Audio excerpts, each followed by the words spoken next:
I want to welcome you to the March 6th, 2024 program of the Rotary Club of Columbus. Please join me in the Pledge of Allegiance.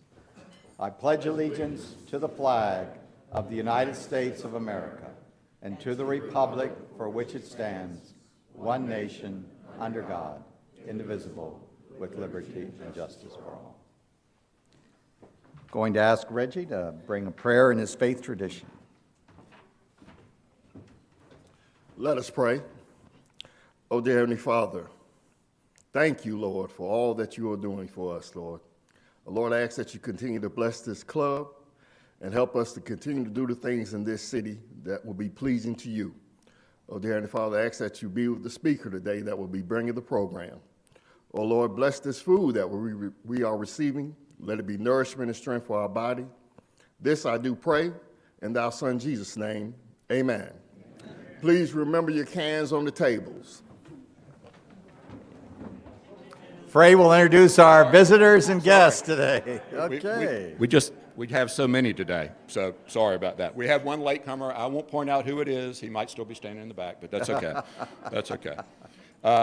It's really because Anthony Randall apparently is hosting a whole lot of people who may have an interest in our topic today. So Anthony has several guests from the Columbus Police Department, so Chris Poirier, and also Detective Megan Cole and Detective Haley Starr.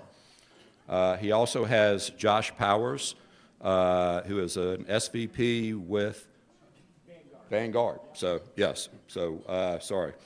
But for all those who are here with the police department, we want to offer you a special thank you and welcome. We appreciate everything that y'all do, and please take that back to the police department to let them know and all of your fellow officers and detectives know how much we appreciate everything they do for us every day.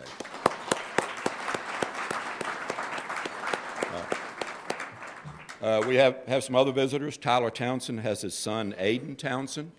Aiden is here. Aiden is a second-year Auburn student who is studying computer science. Meredith King has two guests here from Micah's Promise. Bobby Starr, who you may remember when she spoke recently, and then Brett Dawson. Dr. Brett Dawson is here. Anthony Randall also has an even more important guest today, his spouse, Janine, so welcome.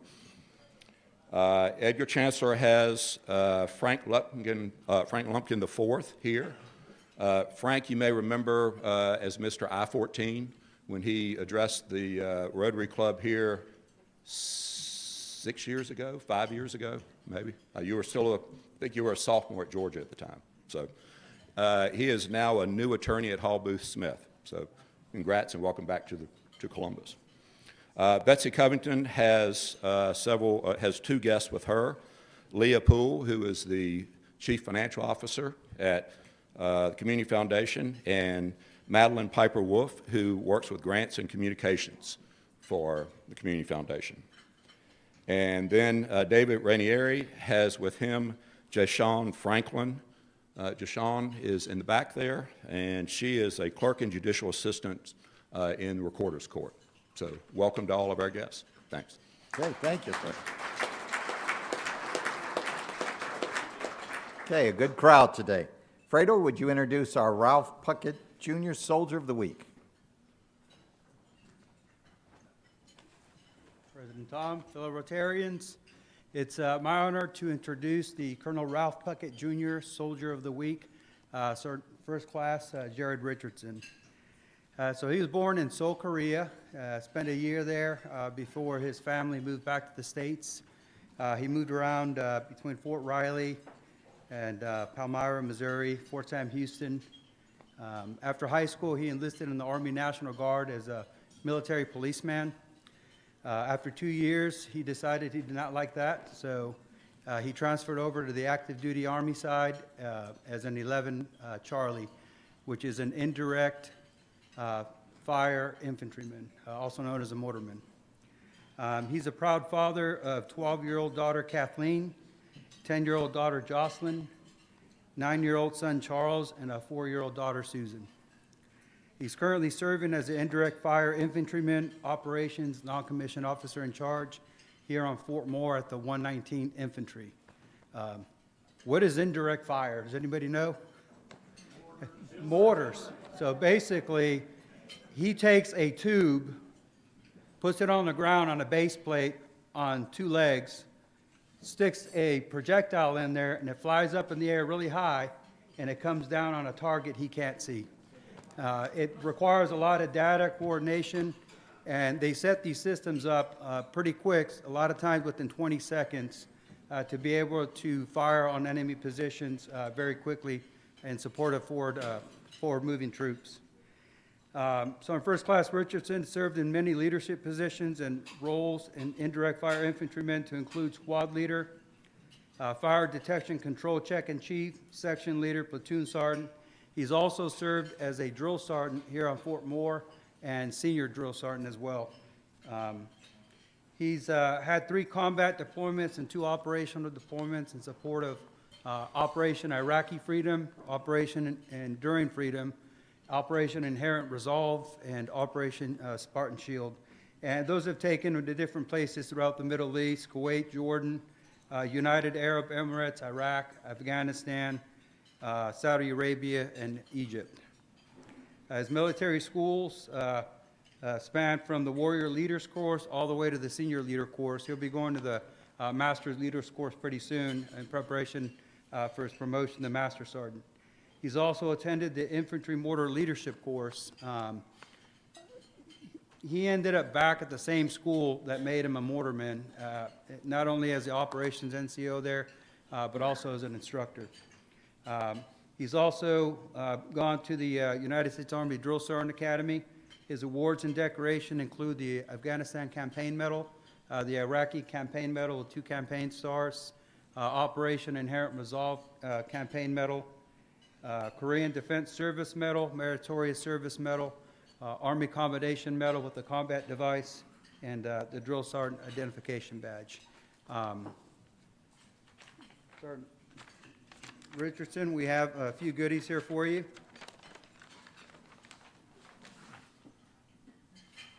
The first is a certificate acknowledging that you are the Colonel Ralph Puckett Jr. Soldier of the Week. You can put that in your I Love Me book.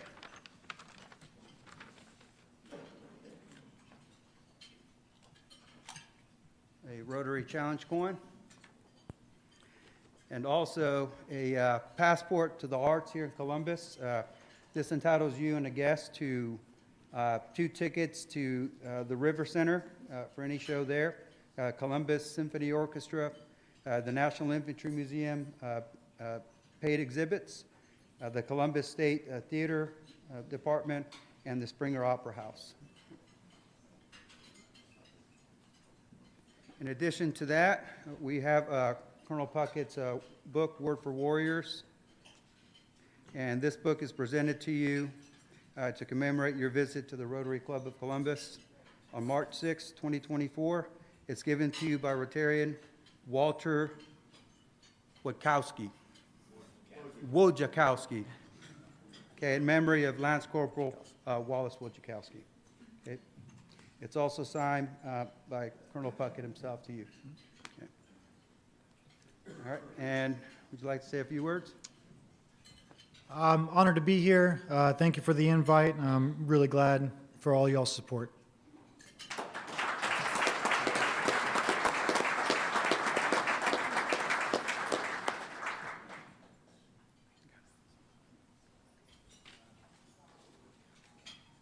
Sergeant First Class Richardson, I want to welcome you again on behalf of our 270 members and want to thank you for your sacrifice and service as well as your family, all of the soldiers out there at Fort Moore. So thank you for what you do every day.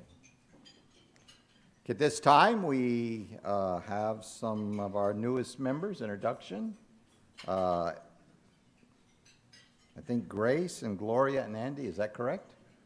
Okay. Gloria, would you, okay.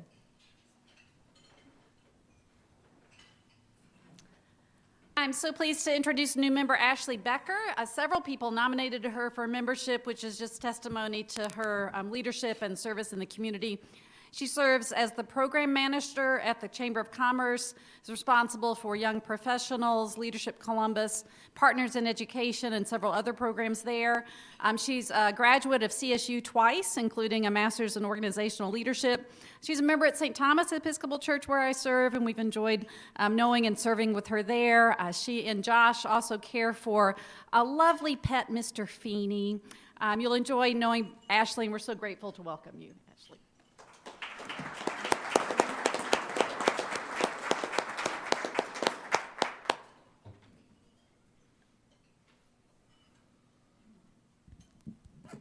President Tom, fellow Rotarians, Lamar and I are pleased to be able to introduce our newest member. His name is Alan Udy. U-D-Y, it's confusing, but it's like the letter U and the letter D, so it's just plain U-D, okay? Alan was born of parents who worked for PepsiCo in England, so he was born in England. Then they moved to Winnipeg, Canada, and then they moved to Puerto Rico, and then they moved to Ottawa, Ontario, Canada, and then they moved to Florida. And for some reason, he and his wife decided to go to Auburn University.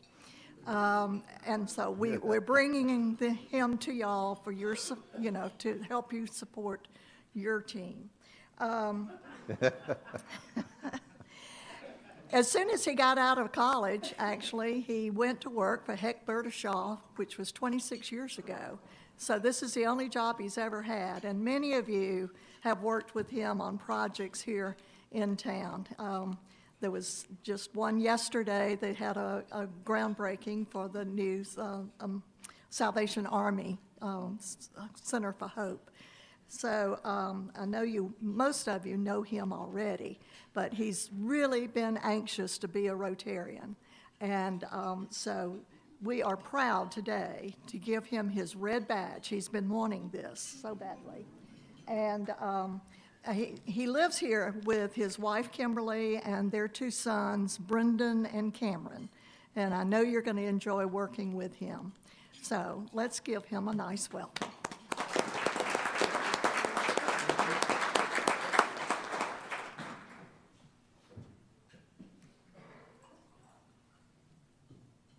President Tom, fellow Rotarians, it's my honor to introduce Doug Jenkins as a new Rotary member today. Doug is the West Region Market Director for Georgia Power here in Columbus. In that capacity, he does sales, operations, community development for an 18-county region that includes Columbus. Doug's a graduate of Georgia Tech with a degree in electrical engineering and Georgia State University with a master's degree in finance. He's on the board of the Greater Columbus Chamber of Commerce, the Columbus 2025 Executive Committee, and most importantly to me, he's a board member of the National Infantry Museum Foundation. Married to Julie. They've been married for 22 years. Julie was a middle school teacher. They have a daughter, Ellie, that's 16, and a son, Luke, that's 11. Doug, welcome to Rotary. Thank you so much.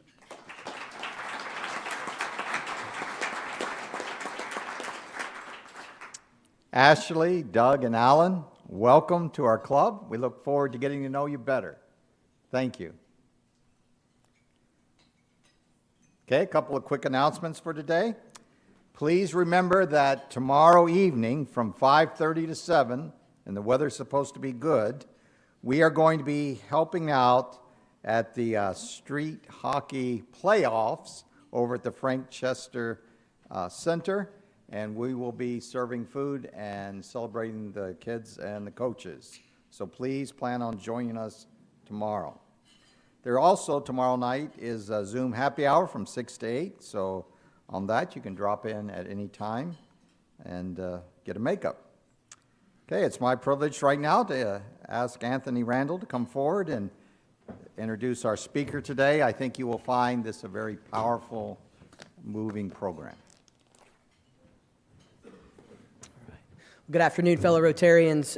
It is my absolute honor today to introduce a dear friend, a brother in Christ and a fellow warrior that we had the privilege to serve together, Mr. Jeff Tiegs.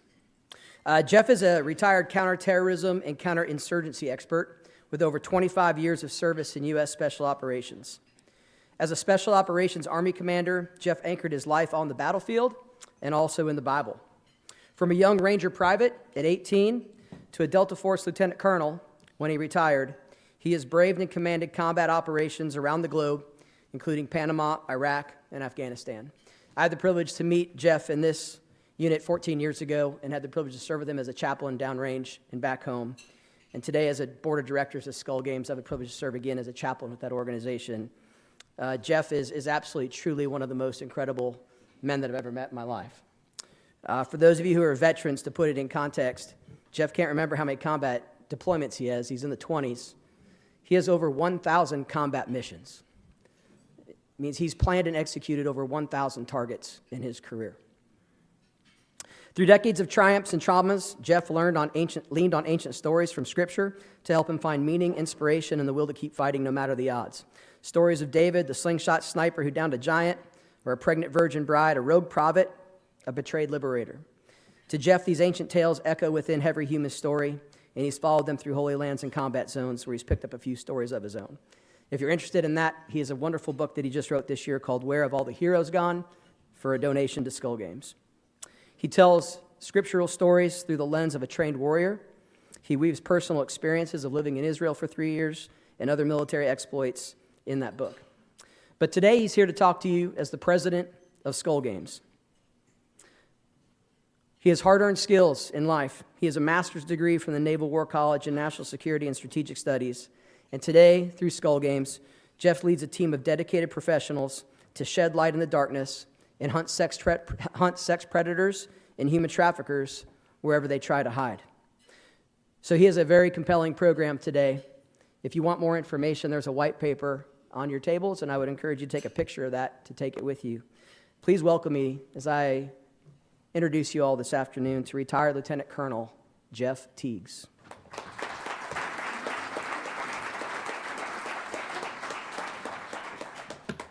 President Tom, distinguished Rotarians, thanks a lot for having me today. It's the first time I've ever used the word Rotarian. I had to ask Anthony to make sure that was correct. I like it. It sounds good. So I've got some good news and bad news for you today. The bad news is we have a trafficking problem in Columbus. The badder news is the entire nation has a trafficking problem.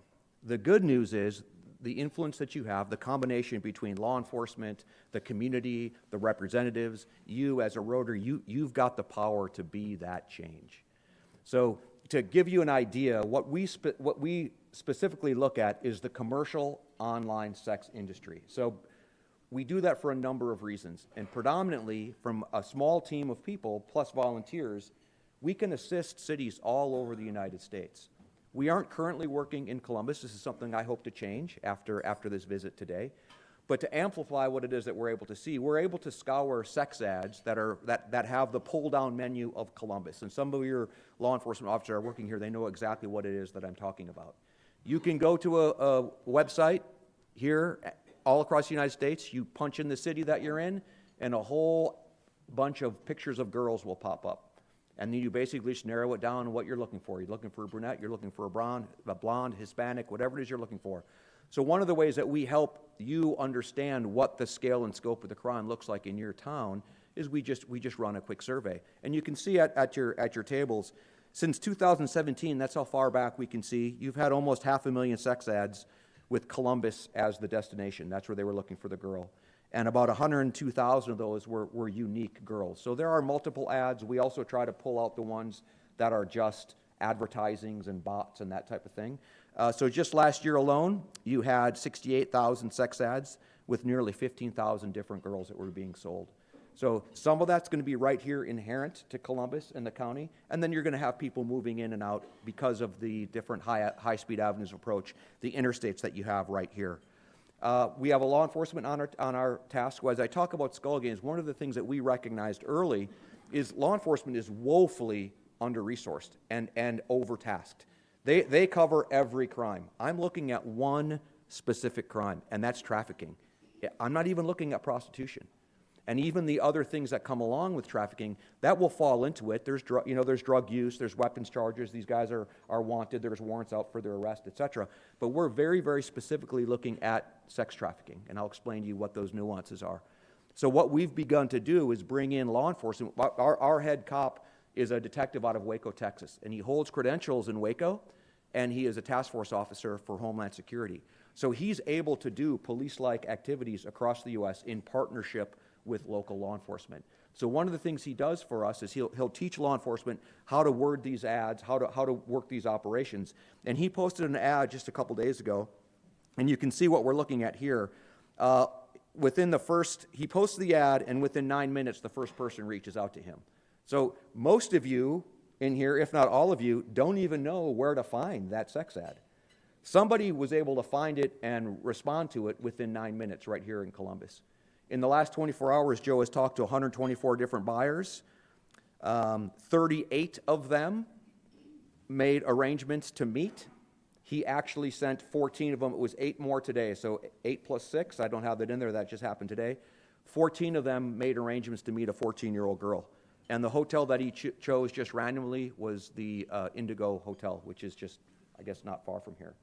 So within the last 24 hours, 124 different men were talking about buying sex here in Columbus. 30 of them made the arrangements, and 14 of them actually showed up at the Indigo Hotel to purchase that sex. Again, this is just to amplify and show you, illuminate, this is alive and well.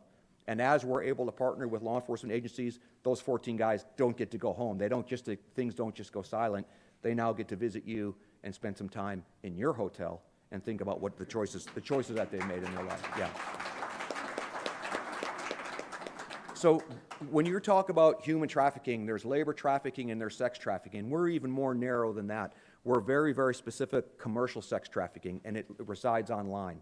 And what we do that is very unique, there are very, very few agencies. We're a direct support asset to law enforcement. Like I said, we offer operational and analytical support.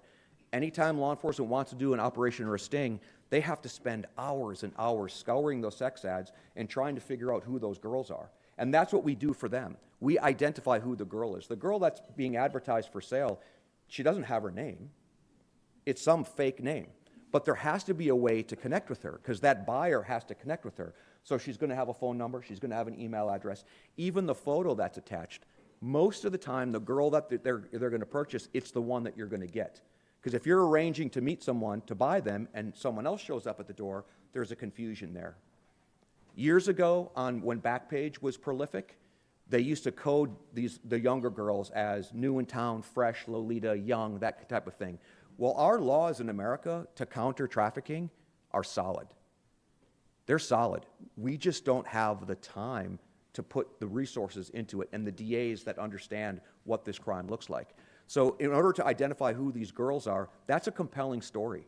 So we know who they are. So when your folks, when they're pulled in, when they think they're meeting a John and it's actually a cop, they're greeted by their name and their story is known. We know who your mother is. We know who your children are.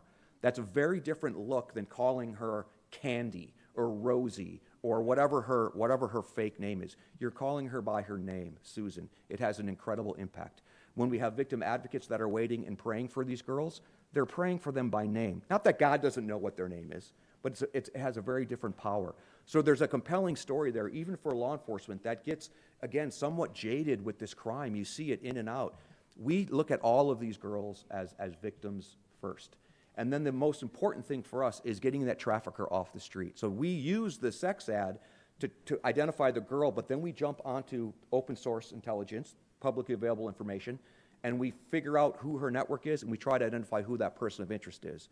So maybe that trafficker is going to drop her off. Or maybe you can build a case already, because our goal is to get law enforcement past probable cause, reasonable suspicion. Once they have a warrant signed to get into that trafficker's cell phone, that guy's dead to rights. Because everything he's doing, that manipulation control, is all happening through this cell phone. So that's the threshold we're trying to get folks to. So that identification, which now leads to that interdiction, is where we're very unique. Training law enforcement on what some of the best practices are that have been successful all across the U.S. And we clarify these two different groups as predators for pleasure and predators for profit. The predators for pleasure are those guys that are just, they're there either to have sex with a woman of age or to have sex with a child. But then you've got the trafficker himself, who is a predator for profit. He's doing the selling. The empowerment side of it, where we have found a niche for us because we're not counselors. I'm not even very patient. I don't listen very well. Ask my wife of 35 years. We've hung it out though, 35 years, right? Something's got to be going. Yeah, thank you. So that isn't our forte. Anthony read my bio. The fact that I'm a counterterrorism and counterinsurgency professional, what that matters is I had a hypothesis that the things we learned over 20 years of war applied to counter sex trafficking. I thought maybe it'd be a little bit of an overlap, but it is a one-for-one, understanding how operations and intelligence fuse and work with each other and how all of these other enablers come into play. So what we do offer, and I offer this up to anyone who works in this space with survivors, we will take survivors that have reached a point in their life where they're healthy enough to go back and look at this crime, and we teach them how to be open source intel analysts, and they become survivors to hunters. So when we have teams of hunters, if we come down and support you all in an operation, we try to bring one of our survivors with us because she's like a human computer. Our survivor who's from Atlanta, our survivor from Las Vegas, from Stockton, from Kansas City, they still know the players. So we can spend hours and hours doing all of our intel magic, or we can go right to Candace and say, do you know this person? Do you know this girl? So plus that level of empowerment, as they're, you know the deal, when a woman first gets out of the game, gets out of the life, there are resources for her. Not enough, don't get me wrong. But as they're 3, 4, 5 years into that restoration, we kind of forget about it and lose them. And that's where we offer a place in Skull Games to let them come back and become true hunters. What is trafficking? So you can think of pimping, right? Everyone understands what pimping is, and that's the, pimping and pandering. It's the exchange of a sex act for something of value. It doesn't have to be money. Survival sex is one of those things that you see on the streets. There are all sorts of women and girls performing sex acts just so they can survive. They're getting a sandwich. Maybe they're getting a bill paid. In commercial sex trafficking, it's a little bit different. It's hard for us to see the street level stuff. We're seeing stuff once it touches the internet. But the real differentiator by law is force, fraud, or coercion. So if you have a pimping case, if you have somebody who's selling somebody else, if he's using force, fraud, or coercion to manipulate that girl or to get her to do what it is he wants, that's an automatic trafficking charge. So what I say to you all out there, don't consider it all trafficking. Because how often do you think a pimp uses force, fraud, or coercion to get his girls to do something? They don't get to call in sick. If their baby's sick, they don't get to stay home and take care of that baby. They don't get to have a period. They get back out to work, and they're going to earn that stack. So I would argue all pimping is trafficking. That's not up to us to prove in a court of law. That's up to our district attorneys and prosecuting attorneys. So don't think of pimping as a standalone. Just assume that is trafficking. Now, if the girl is under 18, that's an automatic trafficking charge because there's no such thing as an underage prostitute. So that's one of the things that we're looking at, and that's one of the reasons why, as we are developing these ads, where they're hiding the girls now is they say there's a 2-girl special. That's the number one thing we're looking for in these sex ads. And when they call up for the girl who's saying she's 21, 22, she will offer, he'll ask about the 2-girl special. She'll say something like, oh yes, it's my sister, it's my cousin, she's new to town, we're just breaking her in, she's only 14, do you have a problem with that? And the good news is, many of the guys do have a problem with that. Many of the men are not looking for a 14-year-old, but there are too many of them that are. So the reason there are so many minors trapped in American commercial sex trafficking isn't that there's a huge market for a 14-year-old or a 15-year-old, it's who that trafficker can manipulate. He wants a young girl who's physically developed enough where he can walk around and say she's 18 or 19 or 20. He can put her online for sale as 18, 19, or 20. But he likes that mind of a 15-year-old. I thought I was ready for a lot of stuff. One of the things that I was not prepared for was how they will target mentally challenged young women. So first of all, there's a buyer clientele out there. There's men that are going to purchase a gal who's mentally challenged, and she's 24 years old, but she has the mind of a 9-year-old. There's a market out there because that becomes now a case that you have to demonstrate force, fraud, or coercion. So assume that is trafficking. Like I talked about, assume that all these prostitutes are victims. whatever state they are in life. And that's what's important to us, and why we go back through social media is, yeah, she may have a rap sheet longer than her arm, because that's what the traffickers do. They force them into petty theft, they force them into crimes, they force them to commit crimes so that they're a terrible witness. They force them to use drugs, they get them addicted to alcohol. So anything they say is questionable. Her story doesn't make sense to law enforcement. Her story certainly doesn't make sense to the DAs. But what we need you all to understand and recognize, and where we're getting there with law enforcement and with DAs and definitely juries, is this girl has a history. And we can almost always look at a girl who's being sold today and follow her story on social media when she was a young, healthy girl. Now again, what was happening behind closed doors? Was she being abused by a loved one? That is a huge vulnerability. A young girl who's being raped by her mother's boyfriends or by her uncles and cousins and neighbors, for her to commoditize that, that's kind of a common sense move, right? I understand where that's coming from. But these traffickers, they're so narcissistic, they're not happy with those easy pickings. They want your daughters. That's a conquer. That's something that we can brag about to each other. That I took a nice, white, Christian girl from the suburbs and I turned her out. That's something for me to be proud of. So again, I talked about this before, and someday I'd like to even see this go like, don't think of a pimp as a pimp, think of him as a trafficker, think of him as a rapist. When we start talking about pimps, traffickers, and rapists as synonyms, we've arrived. When we start talking about this crime, not just, I have to explain it very specific to what we're doing in commercial sex trafficking, this is a women's rights issue. I don't understand how this hasn't been raised as a women's rights issue. This is a women's health issue. The women that have been caught in sex trafficking have the highest levels of depression, suicide, drug abuse. Our attention to veterans, which is deserved, of 22 a day, trafficking victims shoot that through the roof. It is an absolute crisis. I also look at this as an equity issue. African American girls and Hispanic girls are way overly represented, hugely overrepresented. Now, I'm saddened to say that's probably another reason we don't really understand it. We don't look at it. You don't understand how this affects everyone in the community. And I will tell you, a trafficker has a stable statistically of 5 or 6 girls. There is almost always, and I would say always, except that's a little extreme, there's almost always a white girl or two, for a very simple reason. She's a higher commodity, he can sell her for more. So I'm not a very good trafficker if all I got is Hispanic girls and African American girls. I got to have that white girl, I got to have that Asian girl, because I can pay more for her. Less than 1% or charge more for her. Less than 1% of these traffickers are ever put behind bars.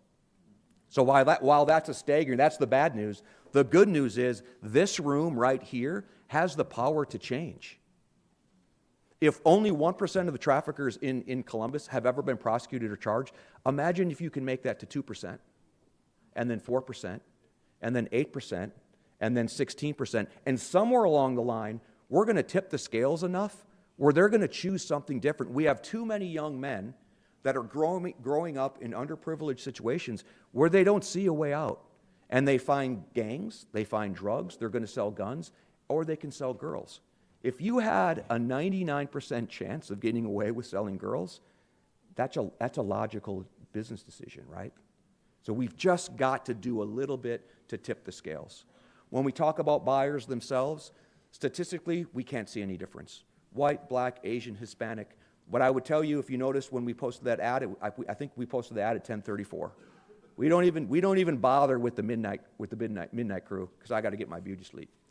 Most of the time, we're pushing them during the day, and a lot of these buys are being made on lunch hour. A lot of these buys are being made right after work during the dinner time. A lot of these buyers are married, but again, it's very hard to profile the buyer. One of the growing horizons that we'd like to get into is something called the high-value buyer. 10% of the buyers of sex make up 70% of the crime. A high-volume buyer is described as somebody who purchases sex 10 to 12 times a year. So we're working to figure out who those guys are, so that when we are doing these things, that's the guy that we're putting away. Otherwise, unfortunately, it's very, very hard to see a profile of the buyers themselves. I'm going to touch on this real quick, a couple more minutes, on this idea of why doesn't she leave. You see the imagery of girls in chains and girls tied up, girls behind bars. It does happen but it's rare. And this myth of that these girls are being kidnapped and pulled into the crime, if a girl is being kidnapped and getting moved into the sex industry, she's going to be murdered. The commercial sex industry, she has to be advertised. So how do you take a kidnapped girl and begin to advertise her online? If she's kidnapped and moved into the sex industry, she ain't going to make it. People also think that this crime is these folks coming across the border. It's not. Of the thousands and thousands of cases that we've dealt with, I have yet to find one of a woman that came across the border, because you have to look at this as a commodity and a business. And the buyer is buying that fantasy, and he wants that victim to be able to communicate with him. So she doesn't leave because they are jammed down into that lowest base. If you guys remember from high school or freshman college psychology, Maslow's hierarchy of needs. We're all living up there on the top, right? We know where we're going to sleep. We feel safe. We're continually looking for love and belonging and esteem. We're trying to approach that self-actualization. And too often, we're looking down from the top of that pyramid down to these girls and saying, why don't they leave? Because she's literally beaten into submission. She doesn't know where she is. She doesn't know where she's going to eat. She doesn't know where she's going to sleep. And the manipulation and control that they use against each other is absolutely staggering. It's brilliant. I went to all sorts of different SERE schools, survival, evasion, resistance, escape. And I was taught how to withstand certain levels of torture, right? They didn't pull my fingernails out. They didn't have to. You know what they did? You know how I broke? It wasn't them hitting me or making me pay. It was them hitting my buddy and making my buddy pay. Oh, I folded like a lawn chair. And the reason they have a stable of girls, one, is because it's the commodity that they're selling, whatever you want, all shapes and sizes and colors, but it's also because they pit them against each other.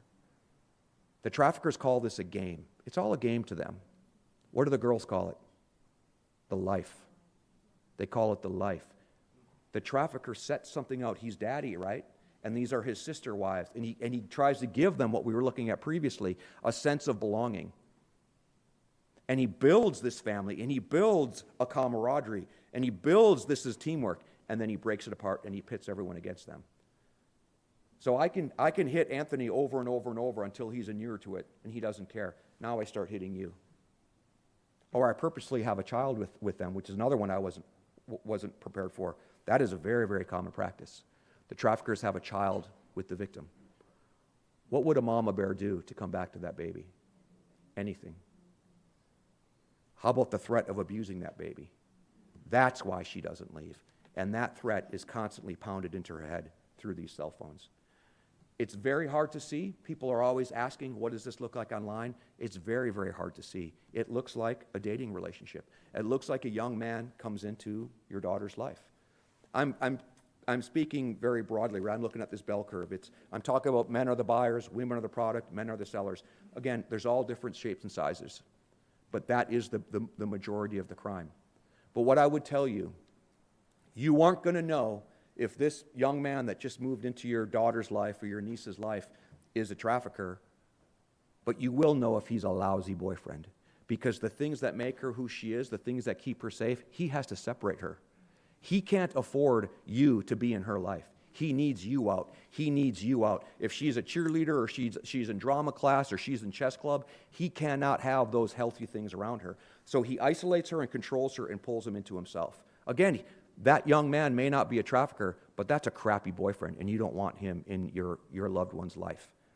But then you'll begin to see that control start to get her to heap shame on her and get her to do things that she's not happy about. And that's this cycle that we're looking for. This is a very, very common cycle. And when you talk about things online, it used to be we had to assess, recruit, and groom in person, right? Now they do it online. We arrested a trafficker last year. He had 100 different laptops that were all interconnected. He had an entire network. And he was talking to thousands and thousands of girls, just moving them along this cycle. And one of the other things that we've seen, 5-8 years ago, the breaking phase was a little calmer. We used to call the guerrilla pimps, which used mean tactics, and then the Romeo pimps that kind of brought them in. Well, I used to see more of the Romeo pimp. It starts that way, the assessment, recruitment, grooming, but the breaking is brutal. These guys are meeting a girl for the first time. bringing her to a room, gang raping her for days on end, and shooting her full of drugs. And it absolutely breaks them emotionally, physically, and spiritually. And some of them break completely, and some of them run for help. But there's so many in the pipeline, they don't even care. That was a rare tactic 5-8 years ago. All that tells me is they have so many girls on the hook right now, they have so many girls that they're grooming, they can risk losing a bunch of them. But it also tells me if we don't get it early, it's very, very hard to put that broken young person back together again. I'm not going to have time to go over this, but this is just a peek behind what it is we do. We understand how they mark their girls on a digital perspective. They brand their girls physically, like you would brand cattle. They also brand them digitally, and that's one of the telltale signs that we're looking for and we want to continue to teach law enforcement to look for.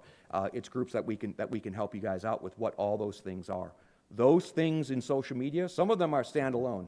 HGO is hoeing going on. PGO is pimping going on. If you've got a loved one who has HGO in her Facebook or Instagram, address, you can pretty much understand what's going on. But a Crown, 100, the Flying Money, those are much more difficult to identify. So there's levels of veracity of that, but I'm just giving you a peek on what we do as a profession to bring this along into pieces of evidence. So I'm going to close here for questions. This was 100 miles an hour. I appreciate you guys. But the most important thing that we're looking at is these are girls for sale. There's no other way I can say it. These are girls for sale. And I believe as we started to understand what this crime looks like, we've looked at it in different areas, and I think we're finally pivoting to the side that I identified 10 years ago, is we've got to put these traffickers away. That woman cannot make a choice to save herself if that trafficker is home with the baby, if that trafficker's facilitation network is home with that baby, if we aren't offering a freedom for all of her different sister wives. So please, the minimum thing we can do as a group is pray. Pray for these girls to just hang on and fight another day. Appreciate it.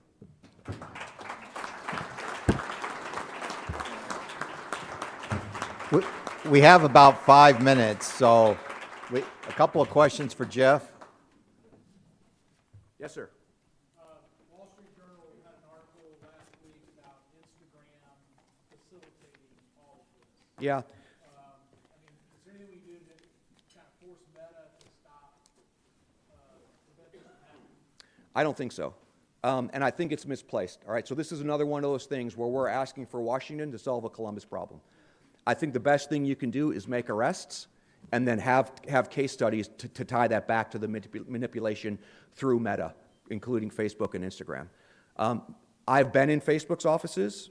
I've been in Instagram before they were together. I've been at YouTube. I've been at Match.com. You name it, I've been there. They're not an American company.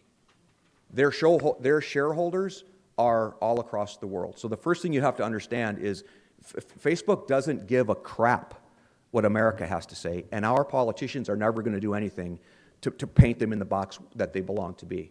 What happened after that day to Meta after Mark Zuckerberg testified in Congress, the day after? What happened to their stock? Yeah, it went through the roof. This is a much more complicated game that I think people are wasting their time on. You make arrests here in Columbus, you make your case on how that was tied to Meta and tied to Facebook, and then sue them individually. The reason Backpage got taken down was because there was a class action lawsuit by a bunch of survivors who got together and sued them to take them down. That created the FOSTA-SESTA Act, which has its own repercussions, which FOSTA-SESTA kind of makes you a little bit responsible as a third party on that platform. But the only reason Backpage got busted is because they knowingly were changing words and selling children. Meta is going to continue to hide behind the fact that it's not their responsibility and they don't know about it. So you guys, forget about Epstein, forget about what's happening in Washington. Again, what were these numbers? 500,000 girls came through Columbus in the last 7 years. 70,000 girls came through Columbus. 124 dudes were ready to buy women yesterday, and 14 of them showed up to have sex with a 14-year-old. What does Mark Zuckerberg have to do with that? It's misplaced angst. You guys are the Rotary here in Columbus. Fix it right here. And then once you do, you can make them feel it. Jeff, the next question's here. Jeff, recently I interviewed Marty Tiegs, First Lady of Georgia. That was very popular. And one of the things that Mrs. Kemp said was the most disturbing piece of this was the demand for this. And how many people that are non-law enforcement agencies or organizations are doing what you're doing? That do what we do? Yes. Nope, we're one of a kind. And again, there have been a couple organizations that you guys have heard of, and they've muddied the waters because they're charlatans, and they break trust with law enforcement. So our number one thing is building that trust in law enforcement and doing what we say. All the law enforcement we work with, they do not arrest the girls. So a lot of these numbers, when someone runs a sting and they say, we rescued 50 women from sex trafficking, no, they arrested 50 women for prostitution. That is not rescuing them from trafficking. So we're very, very unique in this space. What I would also say when you talk about the demand, in one hand, people are also conflating to a degree pornography and trafficking, okay? There are women that are being trafficked on pornography. They're being forced to do that, especially these chat sites. But I wouldn't say pornography is feeding trafficking. Again, I made these decisions way back when school shooting became a thing, and people were trying to blame first action shooter games. Billions and billions of young men play first-person shooter games, and very, very few shoot up a school. Billions and billions of young men look at pornography, and very, very few of them actually purchase a woman for sale. But the ones that are, pornography is affecting them. It's becoming more and more degrading. The way pornography is today isn't the way it was when I was growing up. It used to be quite simply the woman's body that we were attracted to. Now there's a level of degradation and violence, and that's why these guys are buying it. You can't go down to a club or get on Tinder or some dating site and get sex.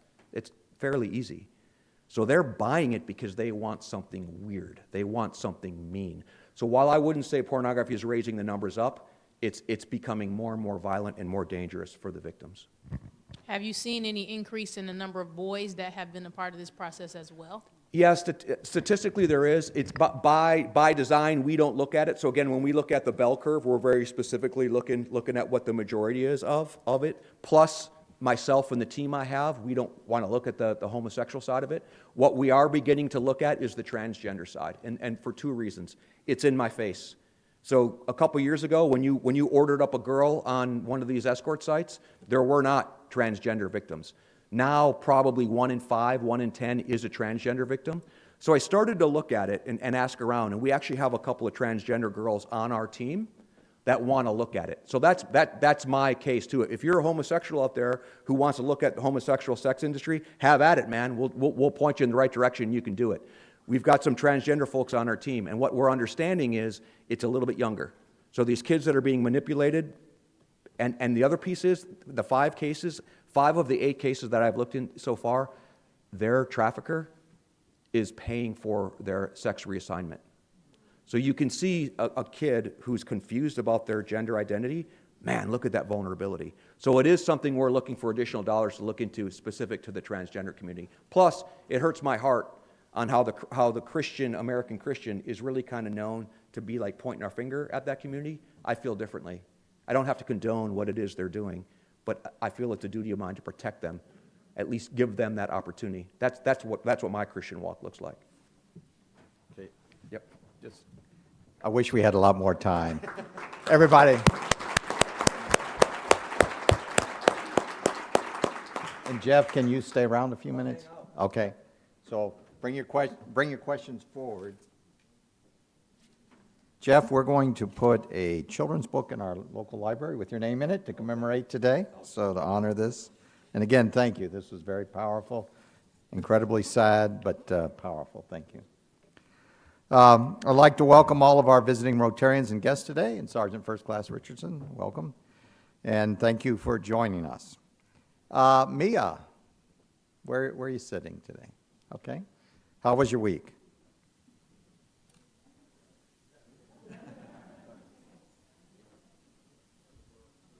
Hi. So the only thing I've really done this weekend was visit my sister again.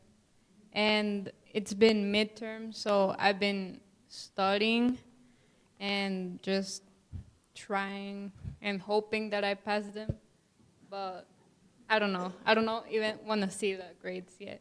So, yeah. Thank you, Mia. Yeah.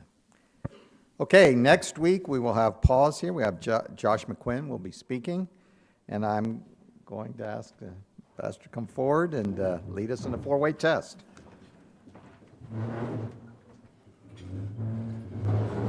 First, is it the truth? Is it fair to all concerned? Will it build goodwill and better friendship? Will it be beneficial to all concerned?